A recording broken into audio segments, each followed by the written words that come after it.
Okay. Okay, we're recording. It's kind of an uncut process, so We're on. Oh my goodness. Hey, welcome back, everybody. It's Adam JD Martin, and this is episode number 7 of the Mic'd Up Millionaire podcast. Today, I'm sitting here with one of my mentors, Mr. Bond, Jeff Wybo 007, James Bond Canada, whatever you want to call him. He's here today with me. We're just sitting on the couch. We're going to have a Guinness, and we're going to chat. I'm super happy that I'm podcast number 7 because if I can't get number 1, I always want to be number 7. I want you to label this now 007, Mic'd Up Millionaire, whatever. But thank you for having me on. And yeah, it's a new setup that Adam's trying here, and I think it's going to be good. I think you guys are going to enjoy. We're going to dive into a bit of my story and who the heck I am. And maybe I've influenced Adam a bit, and maybe I can help you guys out with some future tips. But yeah, for sure. I think one of the most influential things, like, obviously, we met during your limo tour. I came down from Guelph with some borrowed cash, got on the limo tour. We were almost late. We almost missed the whole bus, my friend Mike and I. And I almost left. So I run a investment property limo tour. Now we do it virtual on Zoom, but before the pandemic, we would actually get on the limo and we'd go look at properties. It's a very fun day to network. And this guy was late for my tour. I wanted to leave, and if I left, I guess I never would have relatively met you, maybe at the after party or something, but you showed up, and I said to you, you should go talk to this guy, Matt McKeever. Yeah. And that's pretty much the first time I met Adam, but I had a crazy life before I met you that day. Yeah, well, and I learned a lot about your crazy life and lifestyle sort of as we've gone, because like that day even, you probably don't remember, but there'll be a photo somewhere, but I'm in just like the shittiest Banana Republic suit. It like doesn't fit properly. It's too big. Like it's not tailored properly. Everything's wrong. And Jeff's in this beautiful like navy suit with the glasses, the whole Bond look. And I'm like, God damn it, this guy's just too cool. Like, and at first I'm sure we probably just hated each other because that's usually how it works. And no, Jeff says no. No, he wasn't this good looking back then. Yeah, well, you were trying to leave, man. You were like, I'm done with this noise. But yeah, man, tell us about what you did before you got into being Bond. Adam's saying there, I'm a real estate agent, so it was one of my marketing things. But I am now 36 years old, despite what the YouTube lighting shots fired. Do. And you got to go all the way back to me being a teenager, and I was looking for. Everybody liked hockey in Southwestern Ontario and sports and soccer. But, I liked movies, and then I really gravitated towards the James Bond movies. And this is really interesting for me, and it's kind of how I even came to be successful I was today, was because of 007. And he's just a fictional character, you might say, or maybe you don't even know about him, which is crazy. You must have been living under a rock because he's been out since 1953 in the book form. But he's not a Superman. And a lot of people like Star Wars and they like all these fantasy ones. I could never overly get into those. I enjoyed them once, but nothing I wanted to emulate. Now, James Bond was a person that could exist in our world. Now, I'm not going around, well, not anymore. We might get to it a little bit, spying on anything. But you can take a lot from James Bond. Shows up on time, dressed properly, very classy, very polite, treats people very well most of the time, except for the bad people. And it was a person that was like, a very cool guy. And then what does he have? He has the best clothes. He has the best cars. He has the best girls. And he saves the world. So it was definitely something as a 13-year-old boy. It was like, wow, I need to know way more about this guy. Holy crap, there are all these movies behind me. And it was kind of a person that I wanted to secretly emulate. The internet was just kind of new back then. Didn't really have anyone to network with. And so I decided, wow, the James Bond life is so cool that when I was in grade 11, I decided I should join the military. And I didn't even know what this meant practically because there was a couple old movies you could watch of World War II, but I didn't really understand what the current military situation was. You're watching like Apocalypse Now. Yeah, like when I'm like, well, I probably was watching more like just like the old World War II ones or World War I, thinking like trenches were like crazy trench warfare, like in France and stuff like that. No idea that governments got into problems because I was like 14, 15 leading up into joining the Army Reserves. I joined at 16 years old with mommy and daddy's signature because that's what you can do. You couldn't go to war till you're 18, but at 16 you can join and you start doing training. And I thought it was pretty cool. I trained on the weekends, and I went away all summer, and that was a really hard summer for me. I had missed all the soccer, and everybody's like, "Where'd you go?" I'm like, "Oh, I went to do the military stuff." Came down to Borden, or I was in Petawawa, and it was like literally take the bus, travel down on Canada Day with all your bags, like sweating. Your buddies are partying. Drop your stuff. They all go through a kit inspection, and they're saying, "Hold up your socks, hold up your boots." And I'm like, "Oh, this is not that bad." And then like the next morning, they just hammered us, and they're just like, "You have 10 minutes to go shave and shower." I'm like, "How do I even shave? I don't even know." Like, wait, I have hair. I have this peach fuzz. Like, so then I was like in for it all summer, living out in the tents, learning how to be an infantry soldier. But it brought me with a lot of like skills that you don't know back at the time, but now you're like, digging holes is useful. Well, but it's that discipline. It's that getting up. It's the uniform crisp. It's all that stuff. I was like, really cool. And I was like, wow, you're going to pay me to shoot guns and do push-ups and stuff? I'm like, well, this is perfect. So then I get back into school in grade 12, and some airplanes hit 2 buildings. And oh shit, this is real. This isn't just summer camp. And I'm like, oh. So after September 11th, Army got kind of real, and people were like, okay, better take this serious. But I was still pretty nervous, and I thought I wanted to stay in Canada and just get a job, and the reserves was just going to be something that I was doing at the time. And I wanted to be get into policing, because that's just kind of like, so any of the mic'd up millionaires on here, the only way I thought I could make close to $100,000, which I think the max salary is, once you get to like, you know, that 4th year pay scale of like policing, you get like $90,000. I'm like, that's the way I'm going to do it. That's how I'm going to make $90,000 annually.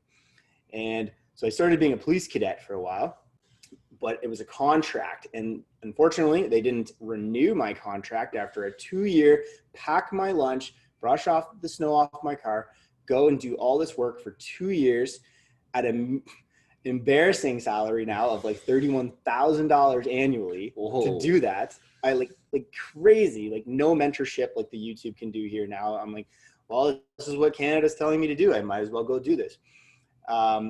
Lost that contract, and I was like about 23? It's like, my life's over. What am I going to do? And then I was in the office at the Army base, because the Army, I was like, okay, well, I'm going to go back to doing the part-time Army stuff. And we have opportunities to do some full-time employment. And basically, I saw this guy up in an office. And I don't even think I've told this on my channel ever. Oh, so nice. This is sweet. Exclusive. And I said, hey, Evan, like, where are you coming back from? He's like, oh, I just got back from the States, and I just did something called the Close Protection course. And I'm like, okay, tell me more. And now I'm like, okay, the beginning part of the Army and the infantry was cool, but it wasn't 007. It was very, you know, in the butt, like very like, okay, it's a Bond mission, but it's always a Bond mission with mosquitoes and like, it's just like, where's the casino? Casino Royale is not happening. So he's telling me, he's like, well, so you have to go try out, and they fly you out to British Columbia. Once you try out, if you pass, they send you to the States, and you're like driving cars backwards, flipping them around, crashing them. You're carrying pistols. Your pistols at the high port. You're learning all the top drills, and you're being trained by American mercenaries. And I'm like, oh my God, tell me more. And he's like, yeah, all you gotta do is an advanced fitness test, which was like nothing at the time. If the Canadian Armed Forces standard was 19 push-ups, we had to do 27 or something like that. They just wanted to see you were just like slightly above this curve to even fly you out to BC. So then I go to BC, and I'm on this selection phase, and I think I signed an NDA, so I can't talk too much about it, but it which we all know in our business now, they mean nothing. But yeah, pretty much. Don't mess with the forces though. Pretty much, I was in golf shirts in casinos, like doing how to go in and like check for. They ask you all these questions when you come back out, being like, how many exits were there, all this stuff. I'm like, this is like the spy stuff I always liked, right? So I get picked up from the selection, and I go to the States, and I ended up training with them for 2 months almost, living in hotel rooms and like every day shooting and just becoming like this like really good like what it was is going to be a bodyguard for our top Canadian generals and top diplomats and a governor general, sometimes help out with the governor general and chief of defense staff. And so that's what our goal was. But I was just training still.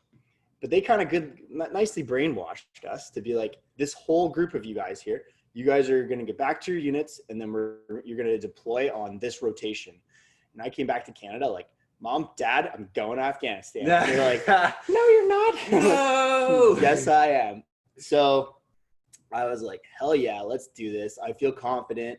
I feel like the training's good. I feel like I would be in control of my life overseas versus being in, kudos to the awesome soldiers, but the ones that have to just sit in the back of a truck, not make any personal decisions themselves, and then wind up, unfortunately, dead.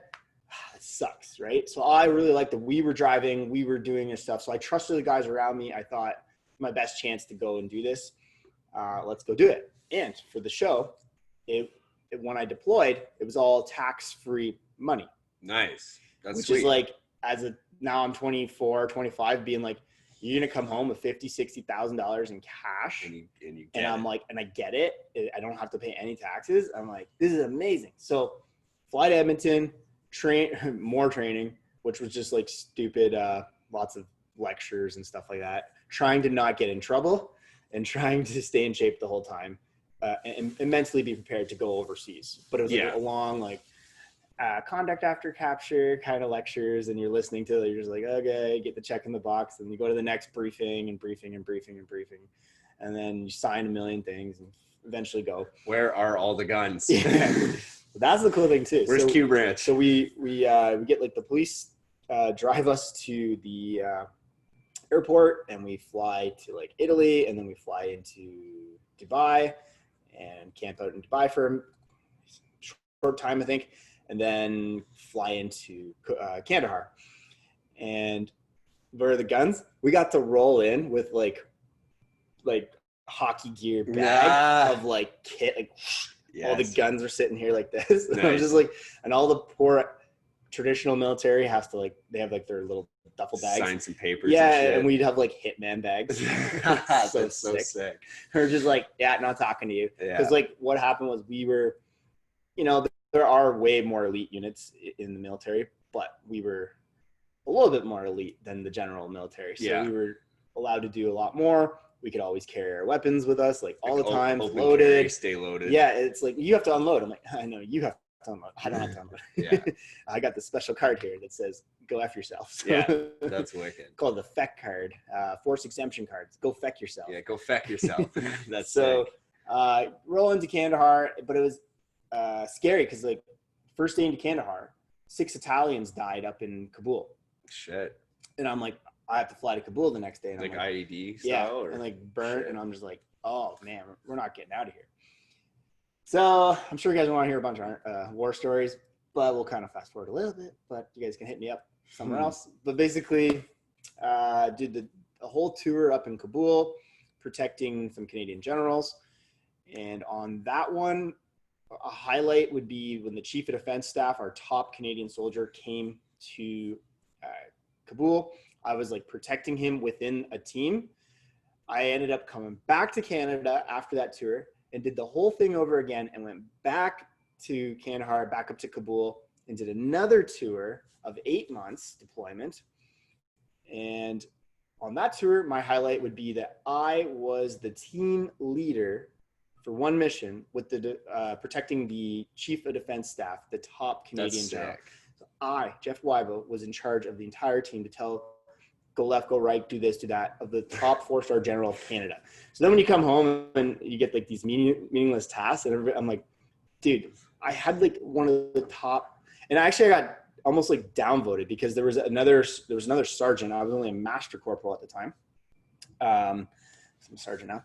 And they were like, okay, the JTF2 has the Governor General, which is our top special forces people.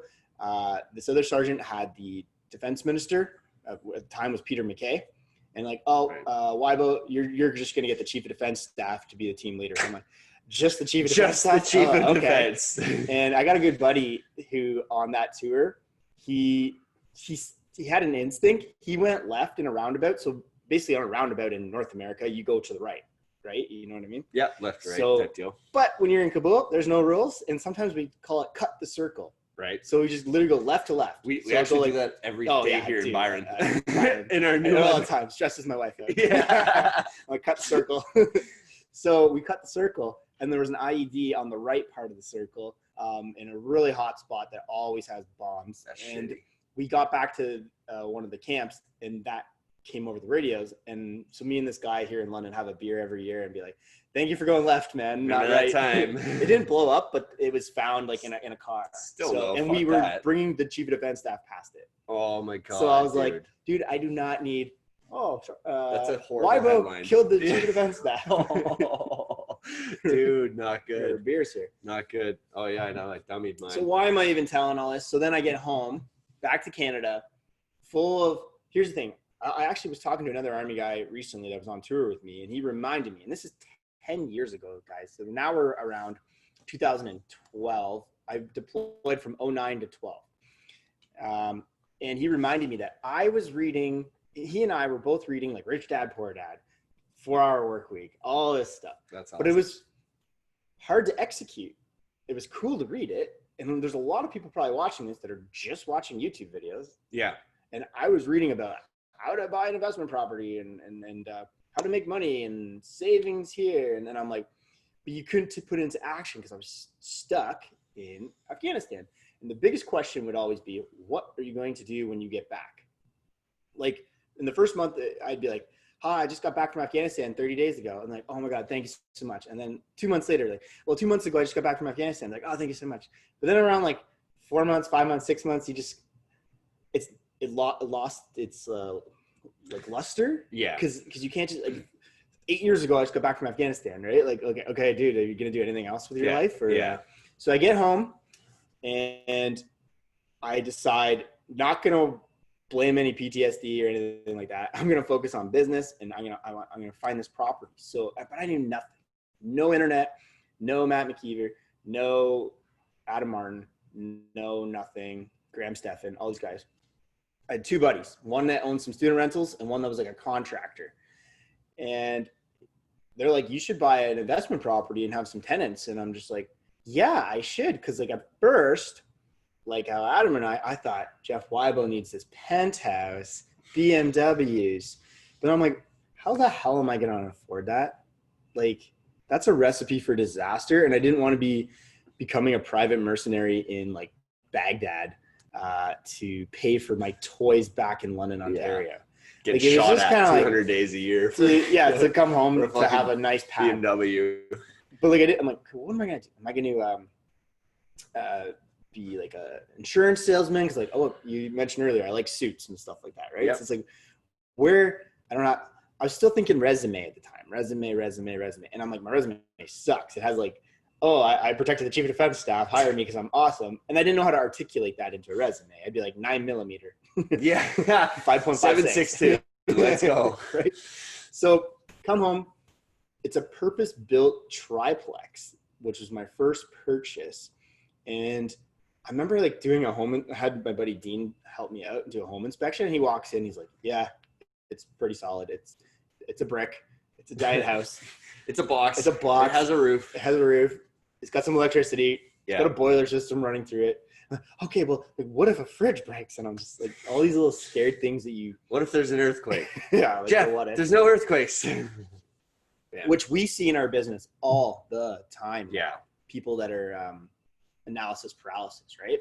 But I was just like, okay, I'm going to do this. And I think it was listed at $4.25. It was pretty, now I would think this is kind of expensive. But back then I was like, well, I still want a nice place to somewhat live. And I knew I'd live in the bottom unit because they said that tenant was leaving. There's all these magical scenarios that never seem to happen today. But that tenant was leaving.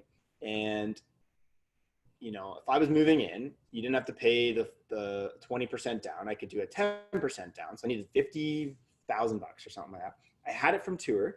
So I was just like, here you go. It turns out there were 7 offers on it.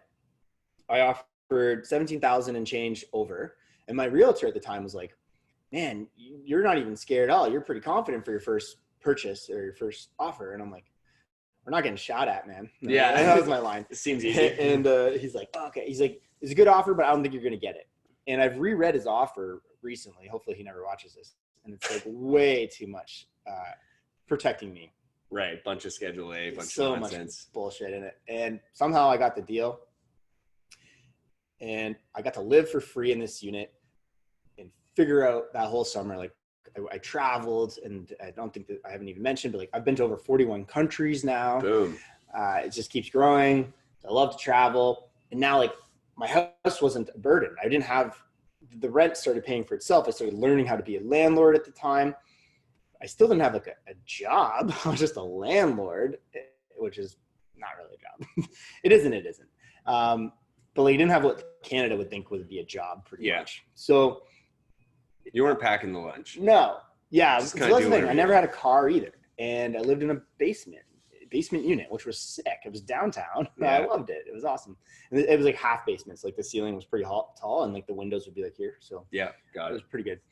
And then I had some friends that were buying out in Calgary, and they wanted to know if I'd joint venture with them. And I didn't even have to qualify for the mortgage. So they're just like, we just need some money, $60,000. And I had that from the second tour pretty much. Now look at me. I'm making $400 passively from that one and living for free. I'm like, all I got to do is get this to about like $4,000 passively, and we can just like phone the rest of this life in, and I'm done, right? Yeah. Like nothing's ever going to go wrong. I'm going to live off passive income. I'm like, okay, well, the one day you're in the triplex and you're like, wait a minute, what if I buy a nicer duplex, 5% down, and then move into that, rent out this one? And like, it was like so dumb, but like just that one day it hits you and you're like, yeah, why don't I like just keep playing that little shuffle game? Yeah. And because like I had no network back then. It's just like me and my thoughts and some books that I had, right? Yeah. No podcast, no nothing. So I moved to the duplex and started doing that. And how I got that was I had a friend of the family who passed away, and they gave me like a $25,000 kind of inheritance or something like that. So I was able to use that as a gift towards the down payment. So I was just looking, now I'm living large. I have all these, think I'm doing good, all these properties, still no job really. And I did some military stuff here and there, but nothing crazy, like on base kind of admin type jobs, which was great because they provided me like a salary that I could qualify. And there was a time, it's interesting, I'm remembering this right now. There was a job position at the military, and I was just dating my wife at the time, or maybe like a year or something like that. And there was this contract that I could apply for. And I went for the job interview, but there was another good guy in my unit that I thought would be a lot better than me at it. And he ended up getting it. And you know what I ended up getting? I became a realtor. And he'll probably never watch this, but he went on to get divorced in like the first year. Divorced, making $40,000. Right? And so everybody was like, you should be a realtor. You should be a realtor. You should be a realtor. And I'm my wife, my brother, shout out to Janine Corcoran, who is sister of Barbara Corcoran from Shark Tank, who's a friend of mine through James Bond. She's like, you should be a realtor. And I'm like, realtor? What the heck is real? Like, is that what like old dads do? Like, when shitty suits do. Yeah, I was growing up, because there's no internet, no $1 million listing TV shows. I just pictured, and like all the verbiage was always, well, when I retire, I'm going to get my real estate license. I don't hear that anymore, but that's what I always heard back in the day. Yeah. Like, I can't wait. As soon as I retire, I'll probably just get my real estate license. So I just thought it was like a nothing weirdo job. If I knew that it was about sales, and which I didn't think I'd be good at all. Because technically you don't have any sales zero up until now, right? Beyond what I learned in the close protection team, like customer service, being planning, preparation. But like, you don't think that has anything to do with sales. Yeah. And then I get into this business as a realtor. Fuck, if you just show up on time. You've already beaten 90% of these people. Yeah. And I'm like, this is ridiculously easy. I'm like, and then like, okay, well, so you start the first year out just like signing checks. Like, oh, you need business cards, you need signs, you need this, you need that. And you're like, slowly I'm like negative $25,000 in a checking account. And I'm like, okay, but what did that do? That taught me to hustle every day. And then my first year or so as a realtor, it was like, I got to get up because I'm looking at negative 25. All right, so what do? I know about triplexes now. I know about duplexes. So I just started talking about the batteries and the smoke alarms and like whatever, like little things that make it happen. Like I've learned over the years to promote myself as a new realtor. And I've leased properties before becoming a realtor, just helping out landlords. And Archer. Beer time. And that's how we get answers. And that just really helped me becoming a realtor, because all of a sudden I'm just having like the same conversations, but getting paid way more now. Yeah. Like showing off a rental unit to a tenant for $1,000, now showing off a property for $10,000. Yep. And the investment game in real estate as a brand new realtor, and me owning a couple, was easy to start being a realtor. I went to the office, because it's not really an office. It's not the way you think a real estate office would be. It's just a hub that people could be in. Well, they kind of pass in and out, right? I remember like, I'm going to go in, put my suit on. These guys aren't even wearing suits. I'm like, what the hell is the guys not wearing suits for? Yeah, what the hell? And started having a conversation with them. And like, sorry if they're watching too, but it's like, these guys know nothing. Yeah. Like, holy crap. And they're all doing the exact goddamn thing as each other. Yeah. I'm like, this is hilarious. We're all independent, but you're all copying each other. Yeah. We're all getting together to write Christmas cards to your clients. And buy door hangers. You spend $5,000 on door hangers and you might make $10,000. I'm like, I'm just hearing all this like noise, right? Like what should I do? But then I'm like, nobody is on the internet. Yeah. It's 2016, guys. That's it. 2016. I'm like looking around. I'm like, no realtors are on the internet. Like they're maybe if they are, they're not doing it well. No, and they to this day, nobody. Well, this is one of those like really tactical lessons for anybody that's not like, if there is anybody watching this doesn't give a shit about real estate, fine. But like, there's so many opportunities to do things differently. There's so many opportunities where like your competition is just stuck in the past and they're complacent. They just fucking suck at everything. And like Jeff's approach to like, okay, well, there's not really that many people doing it on the internet. What if I just be the best in that space? Mm-hmm. And like being the best in your market probably isn't going to be that hard. And like, even if there are people doing it really well, like there's probably a handful of them. Like if I think about the realtors in this city that are doing it really well, like I can name them probably all, and they would come up on a hand or two. And it's like, okay, so adding one more person, is that going to flood the market and like create a red ocean? I don't think so. Like, and this is true of any industry, right? Like think about it. Like I think now of the barber shops have started doing this really well. They're really hitting social media, right? But like, where the fuck was that 10 years ago or 5 years ago? Or so old realtors could just rely on their Rolodex, their sphere of influence that they built over the years. But any new realtor joining, listening to that advice, that's going to take me 10, 15 years to do that. I didn't have that time because I was looking at the negative 25K, and I'm like, I got to get ahead of this. I got to, so now I'm into like digital signatures, and they're all like, no, people want you in their house. And I'm like, and in my head, I'm like, my generation does not want you in their freaking house. Wait a minute, you have to show up, take up my time. My house is messy or whatever. Like all this. Maybe your generation wants you in their house, have a tea and a cookie at midnight and sign one more piece of paper. No. Guess what? I want to make $10,000 in my boxers. Yeah. And so does my clients want speed. That's all they really want. The other agents didn't understand this, but that's what the public wanted. They didn't even know that they could ask for it because they thought, well, my realtor drove across the city. I might as well sign this, because he came with a piece of paper. Whereas now we're all digital and we're emailing and texting, and offers come in, and now we do an offer a day. Well, pretty much, right? Yeah, we do 9. I write about 9 offers a day. And whereas in 2016, that would have stressed the hell out of like somebody that had to like sit there and really print it and drive the city, countering back and forth. So now we can do, like you said, 9. I in the one summer, really hot summer in London, I was doing 4 offers a day, and one would stick. Yeah. And all of a sudden, I'm like, man, you're starting making bank all of a sudden. And in my first year year being a real estate agent, I did $100,000 in commission, and I didn't really spend too much on advertisement beyond my time on social media. So pretty cool. And I made a real estate agent course to help out any real estate agents about how I did it.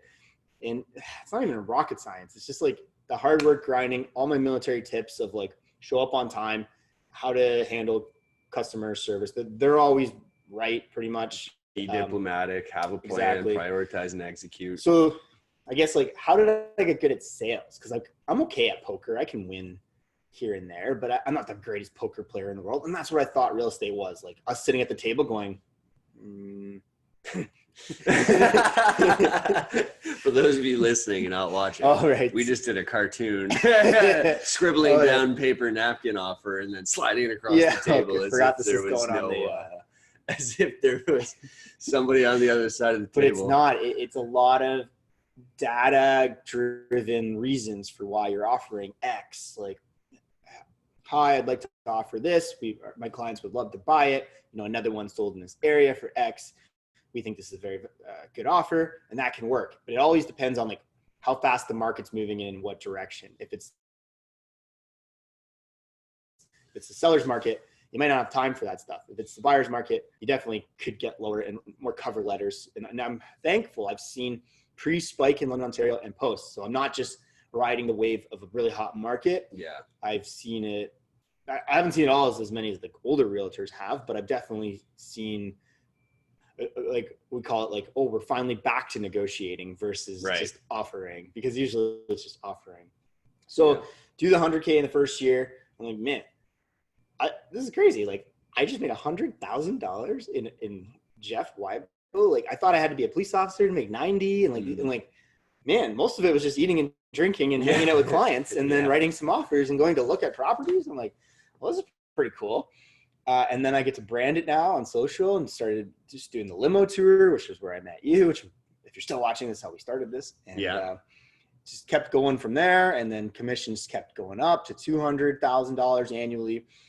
And I'm kind of hit the wall in this city to do as much as I could personally do at the lower level, kind of multifamily, duplex, triplex, fourplexes, to only make potentially the 200. I could probably trip over 200 and get into like closer to 250 if I wanted to. But it would take a lot of energy, a lot of time away from my family, because now I am married now.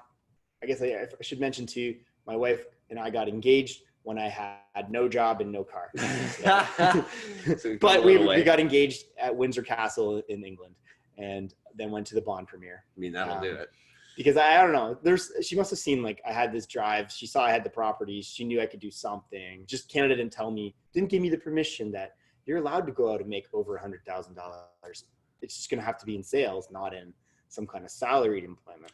I think that's really key, right? Like I actually don't think it's possible anywhere else to make the money that we make without being in sales. Like sales is literally the key function here, because like, honestly, you have to make so much money in a salary. And like the idea, we talk about this a lot, but the idea of doubling your salary, like say you want to buy another property or you want to buy a car or some item or some trip, like the idea that you can just go to your boss or whoever pays and writes your checks, like, and just like try and get twice as much.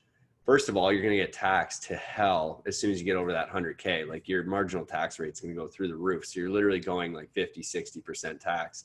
And then after that though, like you're literally just busting your ass off, and they're going to command your time. Probably there's an expansion in your job duties. Like there's going to be a lot of things that happen. There's an HR department. There's HR, like there's people to deal with. Like you can't usually just go and do this. So the idea of sales though, where like someone like yourself, like, you know, with transferable skills, but like no real experience, can just come in and get like probably double the average Canadian salary is unbelievable. And at the same time, like, I think one other thing you mentioned there that's really important is like the idea of, you didn't explicitly say it, but like relationship building and what that actually does once you're in the game. Because like you said, you spent, you know, a lot of the time eating and drinking. And like, what are we doing right now? Right? We're talking on a couch, eating and drinking. And, well, I got some salami, you never know. Yeah. But eating and drinking and talking about this stuff. And to be honest, like I would way rather do this for the 5 people that are still watching and leave it on the Subscribe to internet. this guy, come on. Yeah, subscribe. Come on, you fuckers. How'd you get this far without hitting that? But, you know, I'd rather do that, leave this on the internet, and maybe 5-10 people watch it, and somebody gets value from it. And then all of a sudden we're doing business later than going to, you know, $20, $30, $40 an hour job every day where like you literally get taxed out the nose and then you hate it. Like I remember my last office job, I literally was fat, miserable, and like I hated everything. And I had the sick car. I had the, you thought that's I actually had a bond car. Success was in Canada. I did. The Audi one. Right? The Audi A5 was a bond car. I can't. Skyfall. Was it Skyfall? Yeah. Oh, right. The opening scene where he's driving through the tunnels. I've been there. It's in Turkey. Anyways, so I had a bond car, which was cool. And, but I hated everything. Right. And it just sucked. So like the idea that we can just do this now and, you know, it's a Sunday afternoon today, So but like, that's the thing. So I wanted that penthouse, that BMW, whatever I thought, but I didn't, if I had to do the Canada path of going to some office job, I would have been miserable somewhere, right? Like something would have happened bad. So do this, what now we call house hacking, live in the triplex, live in the duplex. Now I have what I think a lot of you would think is my dream home. It's not even for me because I'll do bigger now. I have a house that I never thought I could ever in my wildest imaginations have and afford. And I don't even notice the bills. Like that is, it's a crazy, like how is that possible? Because that's not how we were always taught, right? We're taught spreadsheets, kind of like check your data. Your parent, probably your mom and dad, like did the budget every week or something like that, or monthly, and like, okay, we have enough to go on this vacation. I'm just like, vacation, I better go make a sale. Yeah, which is dangerous, but I mean, so how do I back all that? Because sales is sales, and you got to get up and do it. Two things. I've now scaled my real estate portfolio all the way to 77 units at the moment. That's huge. 0077. For those of you who are on the podcast, he's walked away. So 77 units, that helps right now, but it's a lot of management in there to control all those, but eventually we'll refinance, might sell one or two and profit on them. So that is a really cool day job right now to own a lot of real estate, and we're actively trying to purchase more real estate right now. And so if I did sell it all, I'd be your mic'd up millionaire. At the moment, I'm your equity mic'd up millionaire because money's going in, money's going out. So got the house as well. So finally got this nice little place that I can call home. We got a family there, 2 kids right now. It's nice. We don't have to live in the duplex, obviously, there. But I remember when I was purchasing it as well, my broker who helped me out on the deal, because it was he knows the builder, he says you need to do a $40,000 deposit, but you can do it in $10,000 every month. So 10,000, 10,000, 10,000, 10,000. And he says, just write me 4 checks for, July, August, September, October, something like that. And I said, okay, no problem. But in my head, I'm like, okay, there's enough in my bank account at the moment for the first 10, and I'm gonna have to hustle. And I just kept doing that, making the 10 or 12,000 so that, and then 10,000 came out, and then 10,000 came out. And that's a really important lesson to take home to you guys. I call it put yourself behind the 8 ball. Because if I was just comfortable that month, I would have slept in. I wouldn't have got up. I wouldn't have made those phone calls. I wouldn't have networked. I wouldn't have shot that YouTube video. But when I need to make money, I like putting myself behind the 8 ball. I've also done another trick this month, which is probably not a trick, but it just helps me. I'm not some guru on what you need to get up at 5 in the morning and meditate. But I just wrote on a book every day of the month of June and wrote $50,000 June. And on June 2nd, I write a 0. June 1st, write a 0. June 3rd, write $7,000. I just firmed up a $7,000 deal. And it's $43,000 to go. And I just tracked it all month. So what that did was every morning, I'm like, I don't want to write a 0 here. You actually did bring salami. Yeah, I did. We got snacks here, man. What's the point of this if we can't have fun? And I don't know if that's again, I'm not some you do this, you're going to make a million. I don't know, just got it in my head every day of well, do an action towards this, pretty much. So when that client's calling, pick up the phone, when it's just some Toronto realtor calling, hang up. No, but so, and that was a combination as well as a lot of my other networking because of listings show up, but they didn't just show up in June. They showed up because I talked to the guy in October. So it's a little, to a new person, you're like, oh, that's amazing. But it was a lot of back work. It did land in that month, but I mean, it was a lot of work before. So we should talk about so next steps, right? So like you go from Army to like learning a bunch of these different tactical skills that are going to help you all the way throughout life. You decide sort of randomly to become a realtor because it sounds like a interesting thing that you could potentially win at. Now though, like suits, cars, okay. Suits, cars, okay. Once the internet started showing that, like the TV shows. Yeah. Like, oh, I could do this. Now though, like what's tactical for somebody that might be listening, or even for me, like when we're moving forward? So like obviously at some point things changed. You're no longer interested in the duplex, right? You're no longer interested in living in the basement at the triplex. Right. Like how do you go from what I would consider above average performance, but then still level it up, right? Because your first year you hit 100K. Your second and third years or whatever years you're in now, you've doubled that. But that's not what you're focused on, right? Like you're literally not even that focused on it. Like, so I guess I should add the 50,000. I should do a YouTube video about it. But the 50,000 in June, I didn't leave my house, guys. Mostly drank with Adam the whole time. Yeah, damn it. At restaurants. And I made 36. Now, how did I not leave the house? About 6, 7, 8 months ago, Matt McKeever was like, you need an assistant. And I was like, yeah, like, but I got to pay them. Yeah, how scary was that idea? Everything's been scary. Like, you got to move to another house. You got to do this job. You got to start a limo tour. You got to, there's no rule book on any of this. Like, really. Like, you got to just jump in the goddamn deep end and figure it out. And the best part about it's like you getting the Rolex, which you're not wearing. So the podcast, congratulations. I went up to get it. Like, what business do you have owning a Rolex? You didn't. But you did it, right? And that's kind of, he's going to get it. So then I hire my assistant, and I'm paying him 10 points on all my commission.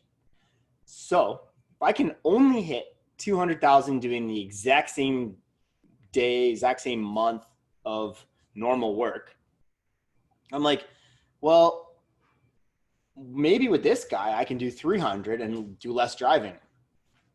Sometimes I can go to a property and he can go to a property and I can like literally cover that 2:00 Saturday afternoon showing. Where I'm with some other clients. Can we do a different time? And then I'm out all day because it's been a joy to be home, seeing my daughter grow up right now.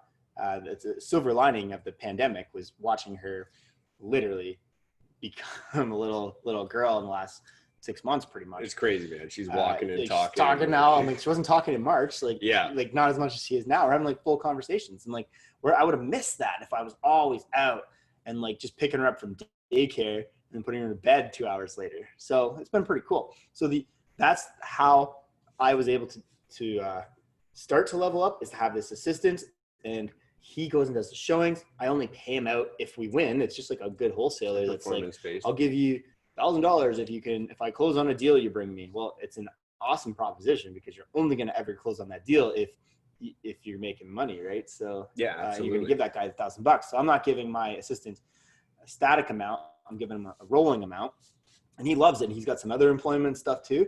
And like, I hit the jackpot at him. This guy, like, he's like mini Jeff, but doesn't want to be Jeff because he doesn't want to surpass me. He doesn't want to write his own offers. He tells me if he has clients and then he makes me take them, which I'm always like, okay, well, these people are not Jeff Wybo's people. So then it's kind of whatever, but nothing shady. He just tells me everything. He's there on time. He does everything. Like, I literally would love how I did in my first couple of years being a realtor. And now I just sit at home. So what have I become now? Just like in the military, you dig the trench at first. Yeah. Eventually you're like, fuck trenches. Sorry, YouTube demonetized. And then you're like, I want to point and say, I want to be the leader. And I want to be like, I know the battle is coming this way. And we need a trench here, here, here, and here. And now it gets really more interesting because now you're controlling the battle. So just like in sales now, it's fun to go dig the trenches and be out there and hustle and post on Instagram and say, I'm hustling. Look at me, I'm hustling. But what else is falling apart? could I have acquired the 77 units? Would my marriage be better, or worse, right? But I'm doing this for you, honey. I'm always out. Exactly. The typical Canadian story of like a falling apart, right? It's Willie Loman in The Death of a Salesman. You guys read that, right? Come on, call Deep. back, way back, playback. I hope this gets shared now. Come on, guys. Right? So at some point, I mean, you had to relinquish some control. Yeah, grab beer. I think that's one of the hardest things for people to do generally 100%. is let go. I'm the only one that can do it. And what was I scared about? My clients will hate this. It's not me. I'm the brand. Yeah. This guy's not the brand. Dude, imagine what would happen if. Just gonna go over. No, it's good. Premium audio experience. But imagine, dude, what would happen if, say, the military tried to run things top down where the general was the only one that could do the job. Yeah. What the fuck would get done? I have somewhat of an analogy too. Like, you don't ask the general, we're out of socks. Yeah. We need more socks. We need more t-shirts. No, that's not a general question. Yeah. General question is, what's the foreign policy on this country?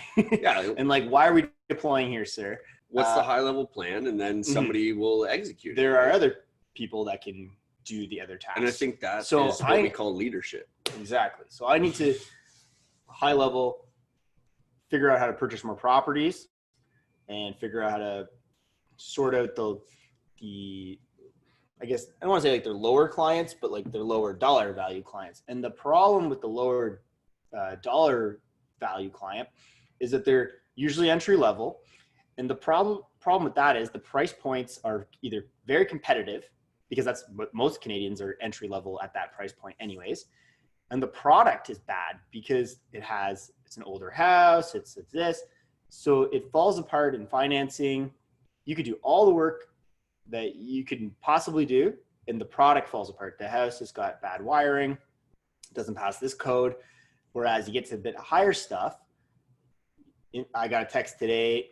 Here now, you start having higher conversations. You start getting higher texts. It didn't even like blink an eye today, and I got a text about, hey, can you check out this $1.7 million property for me? And it's an investment property. Imagine that I got that text in my first year being a realtor. I'd be like so giddy. I'd be showing my wife like, look at those texts. Like now I'm just like, I'm having my kid like pull on my Sadie's pulling on my pants as I'm like texting back about 1.7 million. Yep. And it's not even a scary conversation anymore at all. Well, and I think that this is a good point though for any other industry too. Like it was always apparent to me, like I've done door-to-door sales.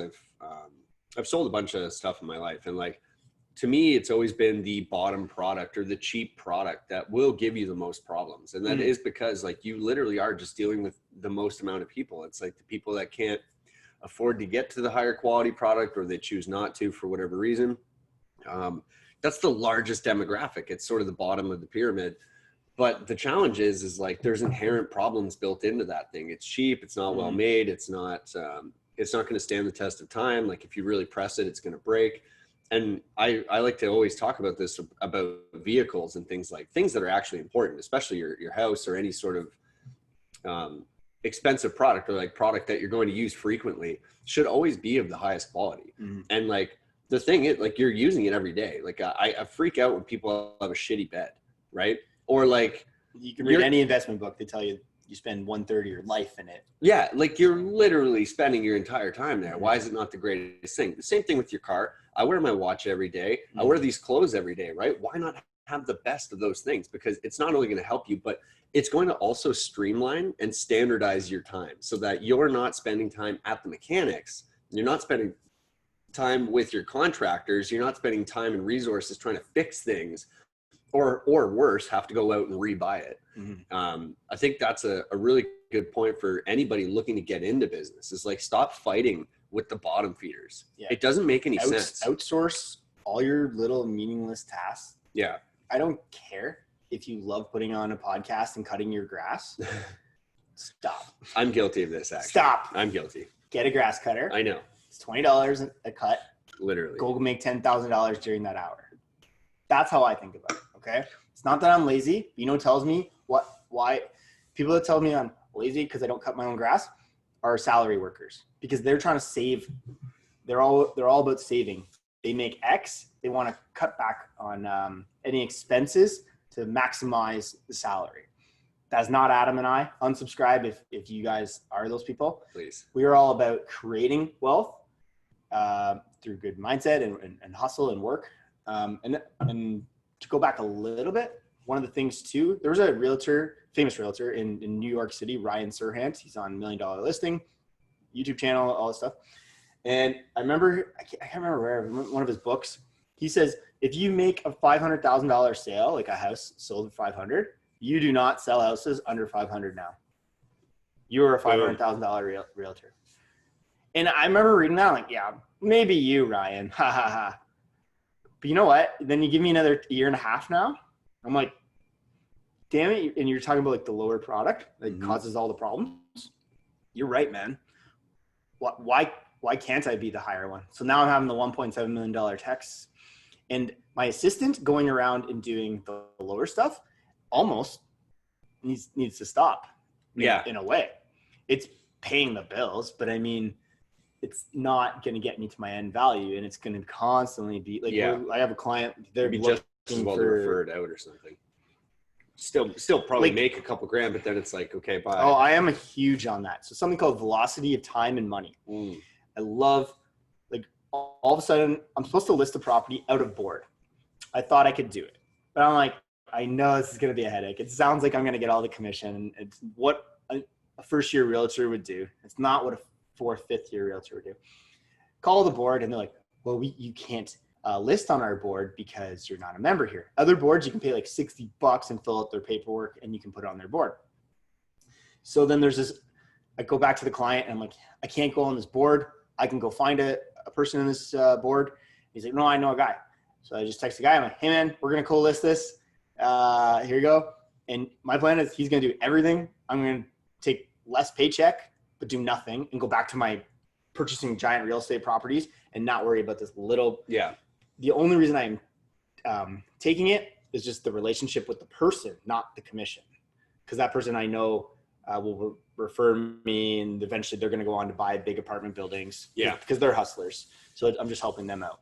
Well, I think the important thing here, right, is just sticking to your core competency. Like, what is it that you do that you're best at? And like really maximizing your time spent on those things, because the opportunity cost is so great. Like anytime you do go out and cut the grass, it might only be an hour, but that's an hour that we could have spent here talking to potentially, one-to-many conversations. This video will somehow make me $10,000.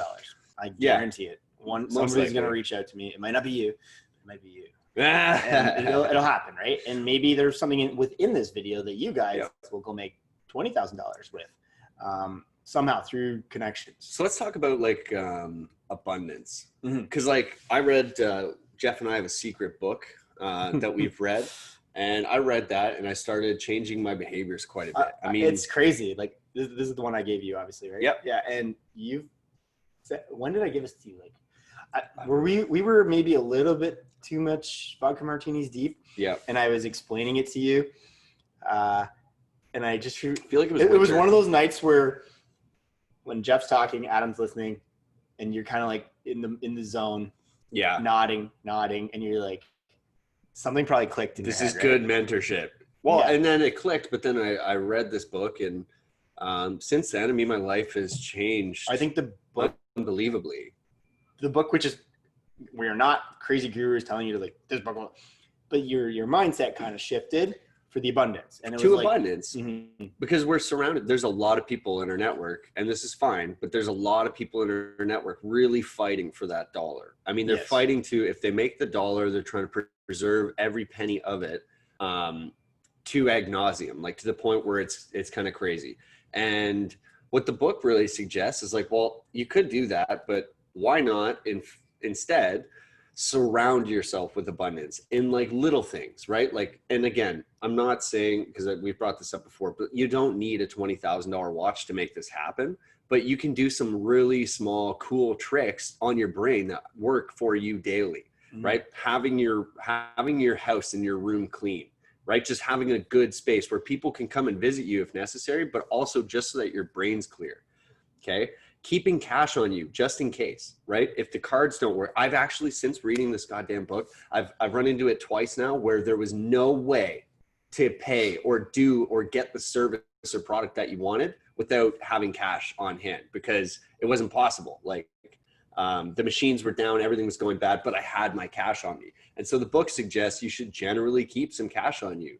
Keep your car with a full tank of gas and prepared for whatever adventure it is. Amazing military tips, right? Yeah. Like, but now they come back. This wasn't a military book, but I mean, it's just like these practical things. So what is the carrying of cash on you, or like, a situation can come up. Adam's able to solve it and move on to the objective and not have a complaint with the machine's not working and they need the internet. It ruins the atmosphere, because now we're kind of getting into more like how to be more smooth. Yeah. To be well, even last night, I mean, I had a fantastic dinner at Hunter & Co. And, you know, I pay for dinner, whatever, leave a great tip. Always tip your service providers because they'll remember you. By the way, when I sat down at the table yesterday, they brought me out my favorite bottle of wine. I didn't say hello. I didn't say anything. It's funny how that happens. They brought it out. They put Frank Sinatra on because they know me. And it literally was the most perfect experience ever. The chef killed it, and I had already paid. I tipped. I did everything in advance. And then the chef, I mean, dinner was fantastic. It could not have been any better. And I just happened to have, you know, a bunch of cash in my pocket. So I said, hey, if I'm allowed to, I know it's kind of COVID style right now, but if I'm allowed to, I'd love to give you something. And she said, no, it's really not necessary. But I'm like, no, seriously, I just want to do this for you. Leave her with $100, kind of Sinatra style. Who's the biggest tipper you ever had? Well, explain some of this, because it was you, sir. Yeah, like that's when we were gonna tell everybody. So Sinatra had, you know, in the height of like the Vegas times, he was leaving. Guy hold the door open for him or something, and he would peel off his $100 bills like toilet paper, pretty much. And he tipped him. He wanted to go tip him, and he says, "What's the biggest tip you ever got?" And he said, $50, sir. He said, "Well, here's 100." He said, "Who gave you?" Who gave you the 50? He says, "You did, Mr. Sinatra." Yeah. So like, who do you want to be in this world, right? Like, do you want to be that guy? Do you want to be the person that arrives late because the taxi cab driver or the Uber driver missed the turn? You show up to the dinner table and you complain about that Uber driver, and then you don't have cash when the machine's broken, and then it's a compounding. It's like, so then take this into sales. Like, you're never late. Don't be late. There's no excuse. I'm sorry. Just don't do it. Don't be late. Don't bring negative. And like, there's a lot of people in your world probably too that always bring negative. We're going to talk about politics negatively. We're going to talk about probably COVID, probably religion, probably everything. Whatever. Just negative. And sometimes you're going to be finding yourself in a room and you're just like, this is a negative conversation. And it's fun to like bash stuff for a little bit, but just like you're bringing it down. So maybe we can tease. The book is a fictional, it's a James Bond type of a book. Like, would James Bond bring negative energy into a room? Or would you be happy to be in a room with James Bond? And the book was teaching Adam a little bit about that. It was written by a guy I've met. He wrote it like 20 years ago. It's an oldie, but a goodie. But it's one of those books where like something not practical, but I get the story behind it. Like, it's not practical in 2020 because like we're talking different like social norms, or there wasn't as much different digital technology. Yeah, there's no cell phones at the time, right? So, but you get the point, and it's who you want to be. And yeah, Adam has picked up a lot of these tips, honestly, better than me recently. I need to refresh. But what I've seen from Adam is that abundance mindset. And in the book, he talks about circulation of your money. If you put out 100, so you did this 100, you will get back $1,000. And again, I was like, back when I was reading this book at 19 years old, I was like, yeah, sure, maybe you. Yeah. How the heck am I going to put out $100? But you're seeing it, and it might not be back from that server, but your date or business partner might notice it, and it might actually make you way more than 10x. Yeah. It can make you 100x. I've got my return already on that $100 for sure. But I mean, business, it's one of these interesting things where if you can be the person with the abundance mindset, it certainly gets noticed because everybody's so primed these days. And especially if you're listening to this, maybe driving or whatever, think about it. You're probably in traffic.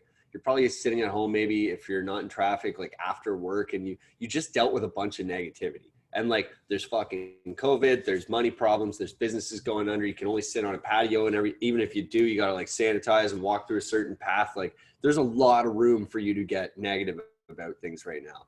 And I really think that people take like huge notice when you're not. Like, when I call, I have a shout out Hunter and Co. I have my favorite waitress there, or server. I don't know what you're supposed to call them these fucking days with all this PC stuff. But anyways, when you call Hunter and Co., you ask for Shannon. Okay. Another thing to do, never forget names. I will never forget her name because Shannon is Jeff's wife's name. Okay. So I just imagine Shannon. It's a good sales tip too. It's huge. Don't stop forgetting people's names. Why are you doing this? So I got Shannon at Hunter and Co. Okay. So I call Hunter and Co. I say, hey, Shannon, how are you doing tonight? And she goes, I'm amazing. Thanks for asking, because nobody cares most of the time, right? They don't actually genuinely care. And then when she asks me how I'm doing, I'm fucking fantastic, right? And I'm going to say that over the phone. And she's like, wow, like that's crazy. I haven't heard that in like a long time. And I'm like, yeah, I know. I'm having a great everybody day. usually brings negativity to you. Exactly. It's brutal. Every But like, situation. imagine that you're like, oh, I'm at work. My feet are sore. I've been serving all day and whatever. And I call her and I'm like, I'm fucking fantastic. She's like, wow, right? It makes her feel good. And then I say, hey, I'd like to book the next 5 weekends every Saturday at 7. Can you get me a 2-top? And she goes, well, for you, Adam, I guess, yeah, of course we can. We'll move some stuff around. We'll figure it out. And I said, perfect. Excellent. I'm going to have a guest every weekend. And if I don't, I'm going to give the table away. Is that going to be a problem? No, absolutely not. You can, that good for you, Mr. Martin. I said, yeah, perfect. I'll see you there. When I arrive, I'd love my favorite bottle. I'd love these certain things to happen. And she, yes, because of course we've put in the work, right? We've put in the time. We've built the relationship. It's now. That's interesting too. It's cultivated. You've booked the next 5 something weekends, whatever. What does that do, guys? That puts you, I need to find a company, something. Well, and forces you. At this particular restaurant, it's not just company. This is me finding somebody that's worth me spending $300 on minimum to have dinner with. So what am I doing now? I'm really starting to think, who should I be having dinner with? Jeff's booked in for one. Whereas you guys, you might be thinking, well, what's $300 times 5 nights? Like, man, I can't afford that. Whereas Adam's like, how can I turn this $300 into $300,000? Yeah. Like, right? Actually, like, this is the way you have to start thinking, where it's like, every time I go out, and this again sounds egregious, especially if you're just getting started, but it might be, it's never less than $100, I'm sure, but like, it can get up to, $400 or $500 pretty easily if you have a little group. And the goal though is to who am I hanging out with? Right? Who are the top 5 people I'm spending the most time with? But then who else do I let come into my circle and influence me? Who am I going to allow? Who am I going to vote on with my dollars? Right? I'm not going to spend that much time taking out people that aren't going to add value in my life in some way. They don't necessarily need to multiply my money with me or build business relationships. But if I'm taking them out and I want to give them an experience, which it always is going to be an experience, Jeff and I are huge fans of making the experiential part matter a lot. Okay, we're never staying in the same place for more than like an hour. We're going to keep moving, change the scenario, change the scene, make it interesting. This country. Be fascinating. Bring your passport. Yeah, well, you actually should. I also never leave the house without my passport. Random, I know, but 3 times that's benefited me where I've just bought plane tickets and gone. And to be able to do that puts you ahead of almost everybody else that most people are ever going to meet. And so, that's feedback I somewhat get a lot, which is like, I've never met anybody like you, or you're the most interesting person I've ever met. And I'm like, amazing. He's not negative. Showed up on time. It's well dressed.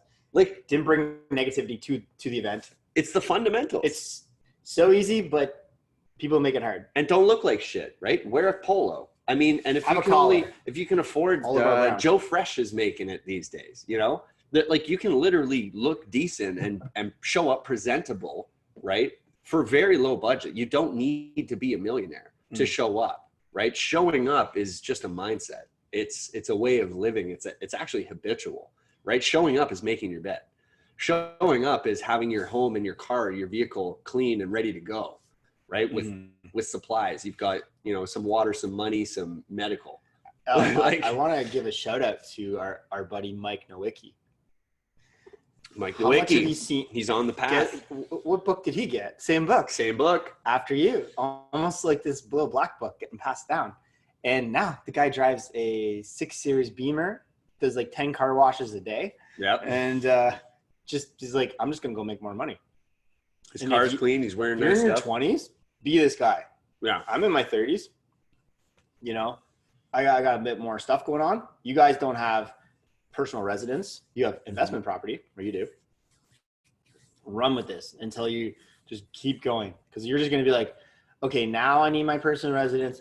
Oh, look at this bank account. Cool. And everyone else was doing $90,000 salary annually, hating their life, going to Mexico once a week. Yeah. Coming back in February, brushing their car off at 6 a.m, finding their winter coat after they're tanned from all you can drink Mexico vacation. Shitty goddamn and you're like, tequila. Bora Bora, that sounds cool. Yeah, maybe we'll go to Bora Bora. How? Because I'm gonna figure it out. I'm gonna like just put this on my vision board and I'm gonna figure it out. And that's happened to me so many times too. Whereas I had a 2-week trip to Japan, and I could see it was gonna cost like 10 grand, and I'm like, yeah, it must be nice. And I'm like, wait a minute, I can do this. And I went to Japan. I went there for 2 weeks, and I hiked volcanoes, and I did it all with Shannon. And we didn't cry about this restaurant was cheaper than this restaurant this night. Because how many people will do that on travel? Man, I think one of the most important things in life is to not stop until you can eat whatever you want, right? Like, and again, it's dangerous, or not dangerous, forest. but it's refreshing when you don't have to worry about the consumable bill. I literally don't look at it anymore. I don't even know. Like, whatever I feel like I just have. Going all the way back to my triplex was don't really understand what's happening every month. There are people that do that, and you understand that extra bottle of Windex you bought is now $2 less on the property that month. Stop. It's just going to kill you, and you're not going to be able to move on to the next thing because you're too much focusing on that thing. Yeah. And when you stop looking at bills, what's going to happen? Let's say they overcharge you by $50. You're going to make a big scene. You're going to carry on. I recently, with my cleaners, I realized that I was so shitty at paying her on time. Cause like she sends me this online invoice and it gets buried in my emails. And then 2 days later, I remember it and pay it. But I'm like, hey, how about this? Win-win solution. I'm just going to give you $1,000 for you to draw from. Please invoice me with diligence and be fair and transparent. The minute you fuck me over is the minute we never do business again. You get to keep my $1,000 at that point. I don't even care. I don't even want it back, but we'll never do business again. But in the meantime, you get to just invoice me and deduct from this flow. Really good idea. Right? And because so I need to spread the word. You don't have to work. I never even think about it. I don't hate that they're invoicing me. I hate where it shows up in the middle of my day. Yeah, you got to pull up Scotia and it's like, and I'm like doing this shit. What email was it again and how much? And but like, it pulls me away from whatever I was trying to do in that hour. Yeah. I almost need somebody, hey, shout out to anybody who wants to pay my bills, because right. One of the Jeff Wybo tips is like automate everything. And when these people just like throw in an invoice into my inbox in the middle of the day, like we're trying in our business now, only Fridays. Yeah. For invoice paying. That's I can't pay your light bulb changing bill, $40 e-transfer on my Tuesday afternoon. Yeah. At my 3 Monday PM, morning, like, my whatever. Cause like I'm trying to find the next 100 unit apartment building, not pay a $40 light bulb bill. Yeah. You deserve your money. That's an amazing solution. And what that does for you, you can focus on bigger things. So I don't even know what's going on right now. I sent $1,000 and like she can deduct whatever she wants and it's magical. And like worst case, what's your downside? $1,000? Like I'll get over it really fast. It's the abundance mindset. Yeah. And so you've even motivated me. Like I push you, you push me. It's been fantastic. My wife calls you my other wife, my other husband. But Adam's like really like leveled the hell up himself. Cause like you have, man, like that's awesome. Like what, 8-9 months, like easily. Yeah, for sure. It's been 8-9 a roller months. coaster. You wear a Rolex now. I've known you for 3 years now. There's been 2 different Adams. Yeah, and right? This is the next. This one's fun. Iteration. Funner. Is that a word? Funner. Because I'm just watching you grow, man, and just that Rolex is going to be, you're going to upgrade it, or you're going to have this better car. It's my daily driver. You guys are all going to call Adam lucky in a couple of years. Yeah. You're watching it right now. Follow him on Instagram. Like, yeah, I mean, we got a company doing 140 offers a month on real estate privately.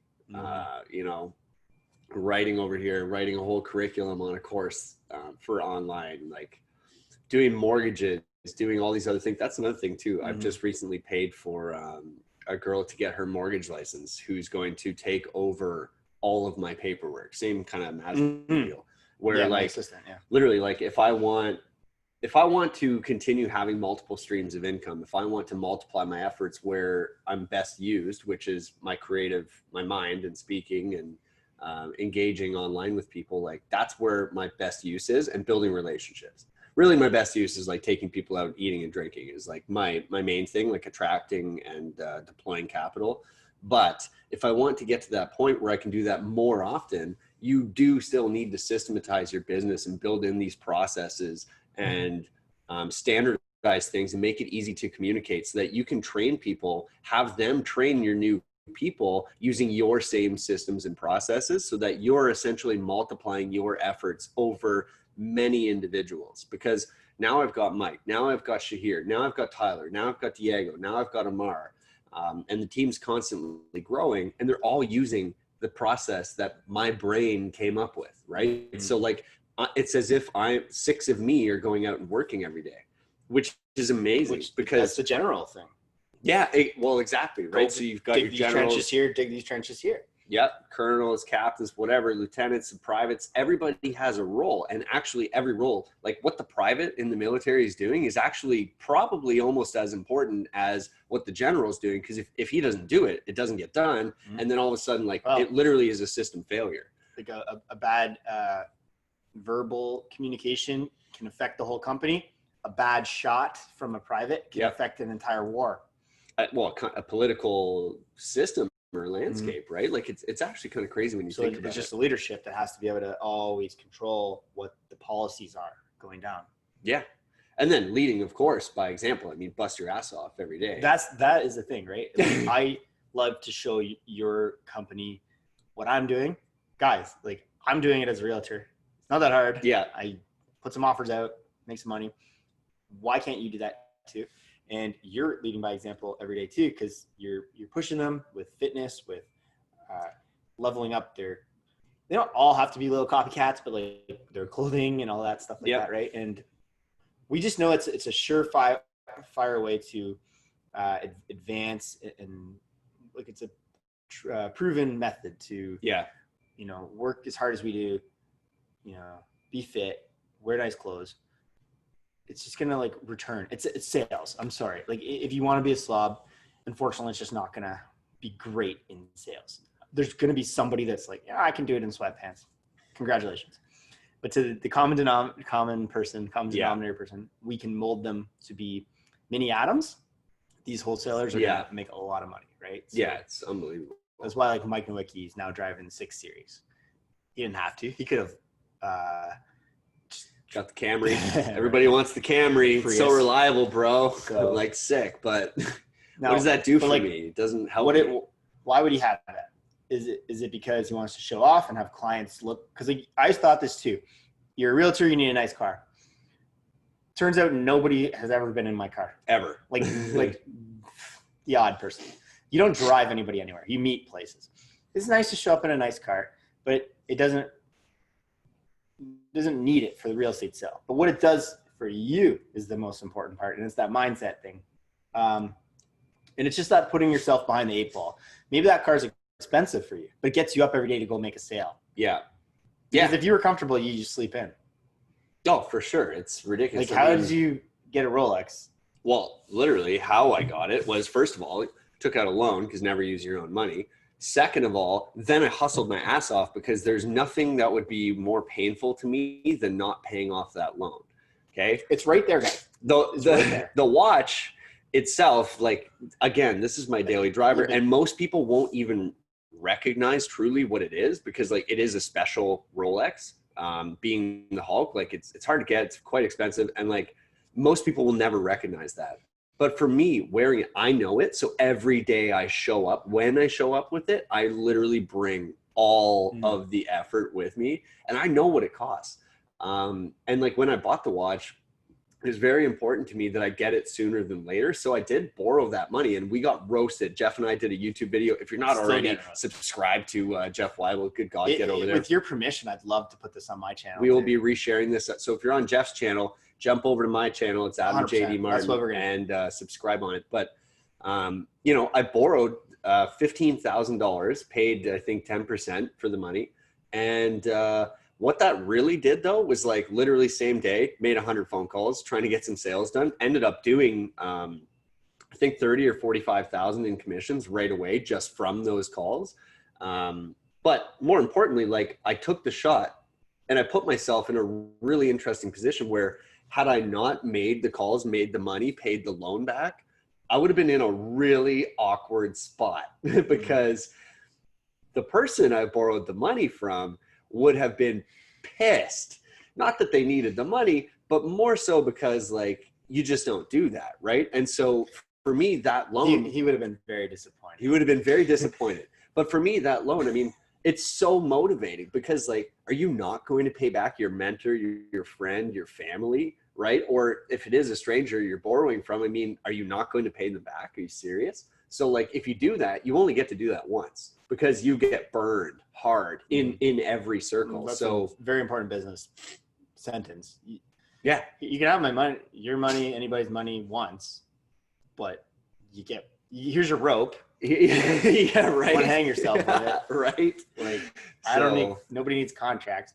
Spoiler alert, it might have been me. Yeah, spoiler alert, it was Jeff. Handshake deal, 15K, paid him all the interest up front. I literally just gave him money. Yeah, well. He needed martini budget that day. But like, I would have just rolled with the punches if it was still, if it took you a year. He gave me the money back. Somewhat on time. COVID time. Pretty good. But again, I have an abundance mindset myself. I'm like, I know I can remake this. I'm comfortable with the gamble. I saw it as like somewhat of a personal development thing. Yeah. So, okay, now let's say you don't want a Rolex. You want this kind of motivation. Just send Adam and I all the money in your bank account right now, care of P.O. Box, Adam and Jeff's Martini Fund. Yeah. And then we'll see if you get up tomorrow and go make a sale. Yeah. When we own your money. We will give your money back in 90 days. If you don't do these sales in 90 days, we won't, you know what I mean? Like, who would ever put themselves in that kind of situation? Because honestly, if you just told me like, I'm losing my house at the end of this month, guess what? Yeah. Maybe I don't sleep in today. Well, all of a sudden, Netflix is not quite as important. Mm-hmm. Sleeping in's not quite as important. What other bullshit do you do during the day? Eating breakfast, you losers. Yeah. Quit doing that. Get on the intermittent fasting. Jesus. As we're having some. It's noon-ish. Okay. I gotta go socialite soon. So. Oh, true. Okay, well, we better wrap this up soon. But anyways, guys, seriously, if you need more motivation, if you're not sure how to get to the next level, there's a lot of things we talked about in this podcast. It was a long one, but go back, kind of listen to what we were saying and read between the lines. It's communication. It's preparedness. It's showing up, right? It's actually being professional. It is dressing the part. It is looking the part. It is being prepared for the part. And what part is that? It's probably being more interesting, right? Be more exciting. Be more positive. Be somebody that other people aspire to be. You don't need to be the most interesting person in the world. That's very hard to achieve because there's, of course, Jeff and I out here. So you're already kind of fucked. But if you want, stay thirsty. But if you want to get better, it's a very simple process. Clean your room, clean your car, hold some cash on you, be prepared, show up on time, standardize your communication and your training materials, right? Be able to multiply your efforts across other people's energy and time. Because that's truly how you win. It's about using other people's time. It's about using other people's resources, right? Like their money, okay? You can do these things in a very fair win-win way. And that's how you should always approach this, so that you have long-term success and so that you can multiply it, again, across multiple businesses, multiple channels and streams of income, and just generally have more fun in life, you know? Hell yeah. I've got a great fucking life. We were just joking yesterday. We have terrible lives. Jeff's like, I'm at the pool. I can't hang out and have martinis. And I'm like, damn it. And then later he's like, come for some cognac. And I'm like, well, I'm at dinner at Hunter and Co. And like, it's never going to work. And we're like, wow, I mean, we have horrible lives, but the only reason we were able to get here is we grinded it out. We grinded it out, right? Jeff busted ass for years in the military, but then in his position as a realtor as well, to the point where now he can standardize it, offload and give away some control and really start multiplying his efforts. And that's sort of where I'm at too now with the guys. I've got them taking over their own teams. I've got them managing expectations of their team members and growing those teams. And of course, that just allows me to focus more on the business instead of in the business as well. In your life, you got to think like that too. When you're working in the business in your life, that's when you're cutting the grass. When you're working on the business in your life, that's how you're figuring out how you have it all, right? How do I have the car, the house, the family, the friend time, everything it is that I want, my health, at the same time without, being a zombie and being fucking negative and dying. So anyways, guys, that was episode number 7. Mic'd Up Millionaires with Jeff Wybo. If you're not following Mr. Jeff Wybo, Mr. Bond, you can follow him at Jeff Wybo on Instagram or any other social media platform. Go subscribe to his YouTube channel. And if you're feeling fancy and you want to check out some more Bond stuff, go check out 007 Bond Canada. Okay. And that's where you're going to find a lot of that Bond specific content. So that's right.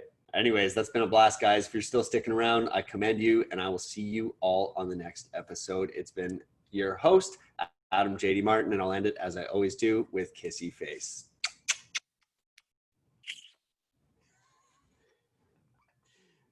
Yeah.